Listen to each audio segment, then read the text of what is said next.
Pemirsa, pelecehan seksual di perguruan tinggi kembali terungkap. Seorang guru kekerasan seksual secara verbal di Universitas Padjadjaran berinisial Ibu diduga melakukan pelecehan seksual terhadap mahasiswinya. Tapi kalian membuat banyak orang di sini merasa tidak aman di kampus kalian sendiri.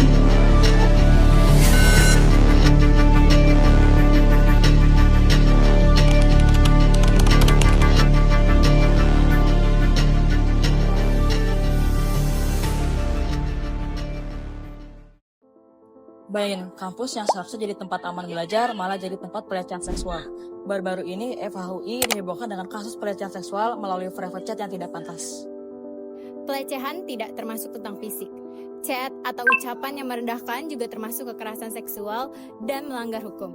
Ironisnya, ini terjadi di lingkungan calon penegak hukum. Dalam komunikasi sehari-hari, seringkali canda diremehkan. Namun, dalam kasus ini, perempuan hanya dijadikan objek seksual. Inilah yang disebut pelecehan verbal, di mana kata-kata seperti body shaming atau komentar bernuansa seksual dinormalisasi sebagai bentuk keakraban. Padahal, di balik tawa, ada martabat yang tercoreng. Adanya budaya toxic masculinity di lingkaran pertemanan dijadikan dorongan untuk saling membenarkan candaan yang tidak seharusnya diucapkan. Lingkungan seperti ini menciptakan peer pressure yang berbahaya. Siapa yang tidak ikut, dianggap kaku atau tidak gaul. Lambat laun, batas antara bercanda dan melecehkan menjadi kabur, bahkan hilang. Kita tidak bisa mengabaikan peran media sosial. Kasus ini menjadi viral berkat platform X. Media sosial bertindak sebagai pengadilan publik sebelum kampus mengeluarkan keputusan. Netizen menjadi jaksa, hakim, sekaligus juri. Namun, ada sisi kritisnya. Tanpa verifikasi, opini publik bisa bola liar. Karena itu, penting bagi kita untuk tidak ikut-ikutan menghakimi, tapi tetap kritis dan berpihak pada keadilan. Di tengah ramainya tuntunan hukuman, perlahan narasi publik mulai bergeser. Banyak yang fokus pada dampak psikologis yang dialami korban. Rasa malu, trauma, ketakutan, hingga tekanan sosial seringkali membuat korban justru merasa bersalah. Disinilah pentingnya menciptakan ruang aman di mana korban didengar tanpa dihakimi. Empati bukan hanya kata, tapi aksi untuk tidak menyalahkan korban dan membela mereka yang berbicara. Untuk mengetahui pandangan langsung dari lingkungan sekitar, kami melakukan wawancara dengan beberapa narasumber, baik itu dari point of view mahasiswa perempuan dan laki-laki maupun juga dari dosen yang masuk ke dalam Satgas. Boleh, aku Iksan Arnasya Putra, Revan Dinata, Irfan Hadi. Perkenalkan, nama saya Alvira Aska dari jurusan manajemen. Saya Desni, sama dari manajemen juga.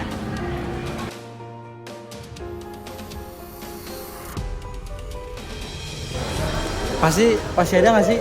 Ya, nggak tahu sih. Tapi di lingkungan di circle saya ada. Iya, saya sendiri nggak ikutan soalnya cewek itu kan perempuan tuh. Kan kita juga ada mama kan.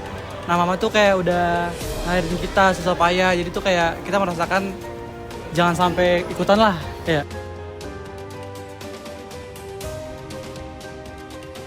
Menurut aku sih ya ngerasanya jadi kayak takut gitu terhadap lingkungan. Kayak dari chat itu kan serem ya buat perempuan, jadi merasa harga dirinya tuh kayak kurang percaya diri jadinya, terus kayak nggak nyaman di lingkungan itu. Kalau menurut saya hal tersebut itu sangat kurang sopan dan sangat tidak wajar.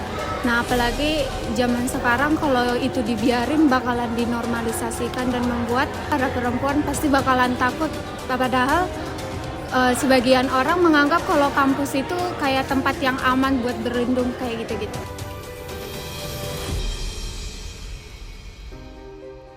Menurut gue sih bercandaan-bercandaan kayak lebih kayak ke fisik gitu, kayak fisik dijadiin bercandaan.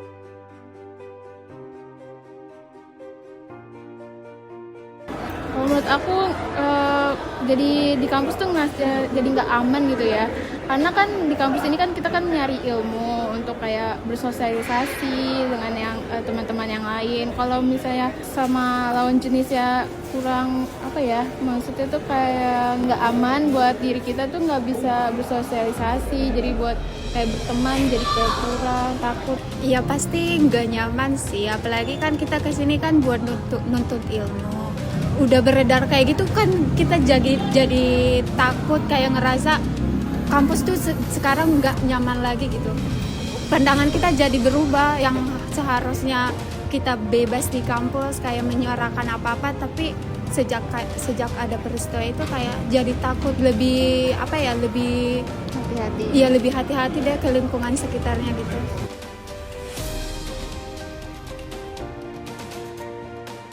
Ada, pasti ada dong ya. Jadi kayak yang teman-teman kita yang begitu tuh kayak kapok lah.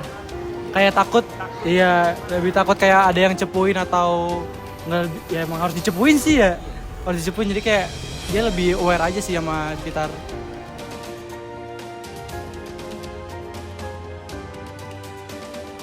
Pasti trauma nggak sih? Trauma banget. Jadi nutup diri kan, jadi kayak mau dekat ke lawan jenisnya jadi kayak hati-hati, lebih kayak aware aja gitu.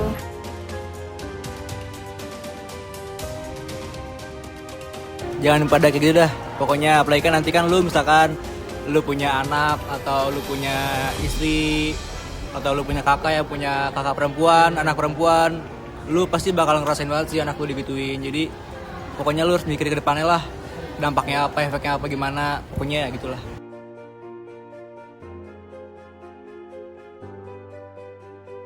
Mungkin kita di lingkungan kampus itu kayak harus tahu batasannya ya. Jadi kayak nggak bisa kayak apa-apa buat bercandaan, terus kayak lebih ke jaga sikapnya kali ya. Untuk laki-laki jangan terlalu bercandanya, yang jangan di luar batas. Intinya stop menormalisasikan candaan seperti itu dan hormati perempuan. Oke, nama saya Desa Ariana Pratiwi. Sekarang aktivitasnya sehari-hari mengajar, fokusnya ngajar mahasiswa ilmu komunikasi. Kemudian di semester ini dapat mata kuliah sosiologi komunikasi, dan biasanya sih juga ngajar public relations gitu.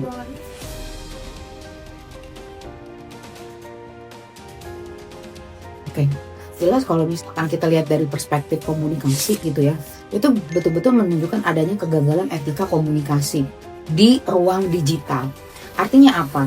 Kalau kita lihat di sini para anggota grup yang ada di dalamnya merasa bahwa nggak apa-apa kok kita ngomongin orang kayak gimana di grup gitu. Padahal sebetulnya nggak ada bedanya pada saat kita melakukan etika berkomunikasi secara langsung dengan etika komunikasi di ruang digital, itu nggak ada bedanya. Semua tetap harus dilakukan secara santun, semua tetap harus dilakukan berdasarkan etika gitu kan. Nah, kemudian yang paling tadi juga Bu Desna singgung bahwa kenapa ya interaksi yang sebetulnya itu adalah sebuah hal yang menyimpang yang menjadi sesuatu yang biasa aja di dalam grup itu, yaitu karena ada budaya peer support yang toxic. Nah, karena memang sudah terbiasa dengan lingkungan yang mendukung perilaku yang menyimpang, akhirnya mereka tidak melihat itu sebagai sesuatu yang menyimpang, melainkan ya udah grup ini kan emang ada buat ngomongin itu nggak sih gitu.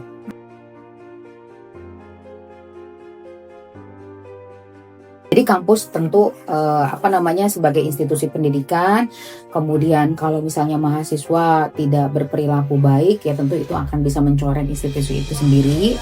Dan sebagai institusi tentu wajib membuat satuan tugas gitu ya, ataupun menjalankan arahan dari pemerintah, yang mana setiap institusi diwajibkan ada yang namanya Satgas PPKPT. Dengan adanya satu lembaga atau satu satuan tugas yang memang menangani pencegahan dan penanganan itu, kita berharap kampus ini bisa menghadirkan lingkungan yang memang aman untuk belajar gitu ya. Dan yang terakhir ya pasti ya sanksi yang tegas ya. Kadang-kadang mahasiswa tuh udah dikasih sanksi tegas aja masih bisa berulang, apalagi kalau sanksinya masih so-so nggak bisa gitu. Jadi harus ada sanksi yang tegas jika memang terbukti ada pelanggaran.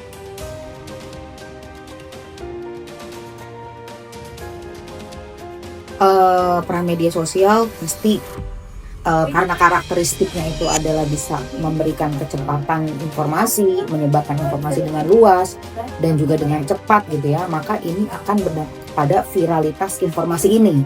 Ya pasti dengan adanya kasus ini kita akan menjadi orang yang lebih berhati-hati dalam berkomunikasi. Bahwa setiap individu itu harus mengontrol apapun yang dia lakukan, baik itu di lingkungan nyata ataupun di dalam lingkungan digital gitu ya.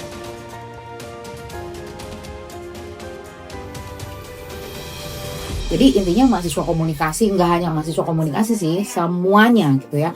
Mahasiswa itu harus belajar menggunakan media sosial secara bijak, ya, bertanggung jawab, dan kemudian harus ingat bahwa segala sesuatu itu ada etikanya. Mau itu dilakukan secara langsung ataupun di ruang digital itu nggak bisa semena-mena. Gitu.